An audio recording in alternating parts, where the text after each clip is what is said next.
సాహితీ yoga 30 days weight loss online class లో join అవ్వండి. మీ అధిక బరువు తగ్గించుకోండి. నమస్తే రమగారు. నమస్తే జయ. రమగారు, జీవితం క్షణకాలం. ఈ క్షణమే మంది, మరుక్షణం మనకి సంబంధం లేదు కదా. అందరికీ తెలిసిన విషయం, మన అందరికీ తెలుసు అది. అయినా కూడా ముందుకు అడుగులు వేస్తూనే ఉంటాం, ఏదేదో ఊహించుకుంటాం కదా. ఊహించాలి, లేకపోతే ఇక్కడే ఆగిపోతాం. ఒక్కొక్కసారి కొన్ని సందర్భాలు ఆగిపోతారండి. ఏదో ఒక చిన్న సంఘటనతో అక్కడితో ఆగిపోతారు, ముందుకు అడుగులు వేయలేకపోతారు. అది ఎలా ముందుకు వెళ్ళాలండి? దానిలో నుంచి ఎలా బయటపడాలి? జీవితం క్షణభంగురం అంటారు. ఒక్క దాని మీదే నీటి పుడగా, అది ఎప్పుడు పేలిపోతుందో తెలియదు. మనకు తెలుసు కదా, ఇది నిత్య సత్యం, తెలిసిన విషయం.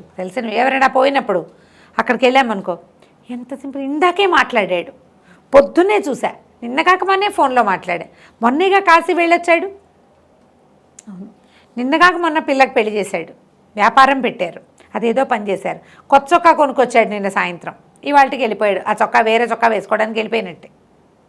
అలాంటప్పుడు మనకు అనిపిస్తుంది, మనం కూడా ఇంతే కదా అనిపిస్తుంది. శ్మశాన వైరాగ్యం,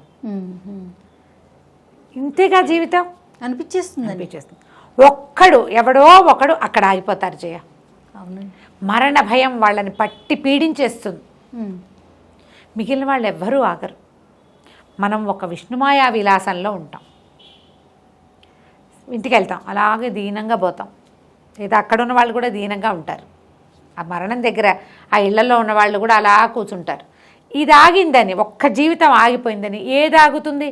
ఎండ మధ్యాహ్నం కరకరలాడేటప్పుడు చనిపోయారనుకో, సాయంత్రం అవ్వదు, రాత్రి అవ్వదు. ఈ లోపల జీవక్రియలు ఆటోమేటిక్గా శరీరంలో జరిపితే నీకు నాకు సంబంధం ఏముంది? దాని దారిని అది పోతూ ఉంటుంది, అనవరిపోతుంటుంది.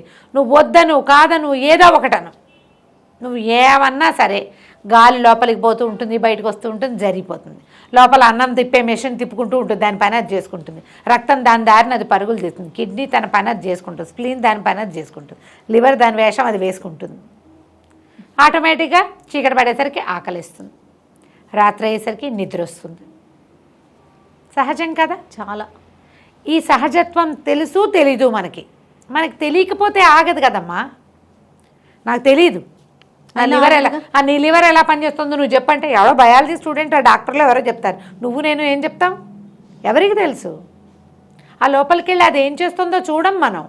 మన కిడ్నీలు ఎలా పనిచేస్తున్నాయో తర్వాత కాలాల్లో మనకి సైన్స్ పాఠాలు వచ్చి కొంచెం అర్థమైంది. అయినా మనకేం అర్థం కానట్టే, మనకేం తెలియదు, ఏమీ తెలీదు. అవును. ఆ డాక్టర్లు కూడా దాన్ని ఎలా పని చేయించాలో చూస్తారు, కానీ అది ఆగిపోయాక దాన్ని ఏం చేయాలో వాళ్ళకి తెలియదు. వాటంతట అవి జరుగుతాయి. జీవనం అలా జరిగిపోతుంది. అందులో మరణం ఒక భాగం. ఎవరు మరణించారో వాళ్ళు ఆగుతారు, ఆ శరీరం ఆగుతుంది, ఆత్మ ఆగదు. అది ఆత్మ ఈ చొక్కా వదిలేసి ఇంకో కొత్త చొక్కా వేసుకోవడానికి వెళ్ళిపోతుంది, దాని దారిన అది. ఆ శరీరంతో ముడిపడి ఉన్న జనమంతా బాధపడతాం, దాంతో మనకున్న అనుబంధంతో బాధపడతాం.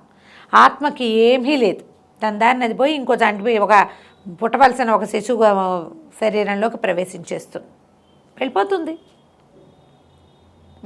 అదే జరుగుతుంది. మనం ఆగిపోతాం. ఈ ఆగిపోయే వాళ్ళకి ఒక మోటివేషన్ అవసరం. అందుకని మనం భగవద్గీత చదువుతాం. తర్వాత ఏమో ఇప్పుడు గరుడ పురాణం విస్తారంగా తెలుసుకుంటాం. ఏదో నాబోటి నీబోటి పెద్దవాళ్ళు కూర్చొని మాట్లాడుకుని, పెద్దవాళ్ళు నాయన ఇలాగే ఉంటుంది, తెల్లారితే 2 రా ముందుకెళ్ళాలి నాయన, బతుకున్న వాళ్ళని చూసి ఓ రాయేసుకోవాలి, అది కడుపులో రాయేసుకుని ముందుకెళ్ళాలి మనం. నీకోసం ఏది ఆగదు, వాళ్ళ కోసం కూడా ఆగదురా, ఇవి ఉన్న వాళ్ళ కోసం వెళ్ళాలి. వాళ్ళు ఎవరు లేకపోయినా సరే, జీవితం భగవంతుడు ఎందుకు ఇచ్చాడో నీకు ఈ జీవితం, నువ్వు చేయాల్సింది ఏముందో, నువ్వెవరిని ఉద్ధరించాలో, రేపు బతికి నువ్వు ఏమన్నా సాధించాలి. ఓ కృష్ణారామ అనుకో, నీ జీవుడికి ముక్తి తీసుకోవాలి. నువ్వు నీలో ఉన్న జీవుడికి నువ్వు ముక్తిని సాధించి పెట్టాలి. శరీరం అందుకు కదా ఉంది, అందుకు కదా మనకి శరీరం ఇచ్చారు అని ఓదార్చబడి ముందుకెళ్తూ ఉంటాం. సెల్ఫ్ మోటివేషన్, ఇతరుల నుంచి మోటివేషన్ తీసుకోవాలి. పరిస్థితులే మోటివేట్ చేస్తాయి. ఏదో మగవాళ్ళు చనిపోయారనుకో, చంటి వెంటి పిల్లలు ఏడుస్తారు, వాళ్ళకి ఆకళ్ళు తిళ్ళు తిప్పలు, వాళ్ళకి ఏం తెలుస్తుందండి?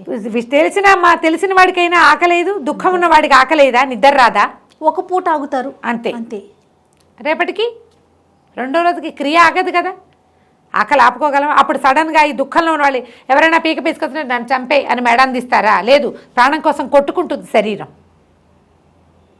దుఃఖంలో ఉన్న వాళ్ళు దుఃఖిస్తూ ఉంటారు కానీ వాళ్ళకి ప్రాణాపాయం వస్తే తప్పించుకుంటారు. మొహం మీద కొట్టామనుకో ఇట్లా అనవా? ఖచ్చితంగా. ఎందుకంటాం?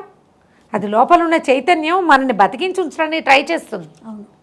మనం ప్రయత్నించాలి కదా. ఈ మరణ దుఃఖం నుంచి బయటికి రావటం, ఎక్కడైనా ఆగిపోయిన దుఃఖం నుంచి బయటికి రావడానికి మోటివేషన్ అవసరం. దీనికి సెల్ఫ్ మోటివేషన్. నన్ను ఎందుకు భగవంతుడు పుట్టించాడు? ఇలా దుఃఖించి ఇలా ఆగిపోయి ఇక్కడే కూర్చోడానికా? ఇంకేదైనా ఉందా? అదేమిటో నేను తెలుసుకుంటా. నేను తెలుసుకునే ప్రయత్నం చేస్తాను. ఈ అమ్మ నాన్న కడుపునే నన్ను ఎందుకు పుట్టించాడు? ఈ ఇంట్లోనే నేను ఎందుకు పుట్టాను? ఈ ఊళ్ళోనే, ఈ దేశంలోనే, ఈ గ్రామంలో ఆలోచించాలి కదా. ఆలోచిస్తే అప్పుడు మనకి ఇంకేటో ఏదైనా ఉందేమో అని అనిపిస్తుంది. ఈ దేశానికి మనం ఏమి ఉద్ధరించాం, ప్రపంచానికి మన వల్ల జరిగే సహాయం ఏమీ లేదు.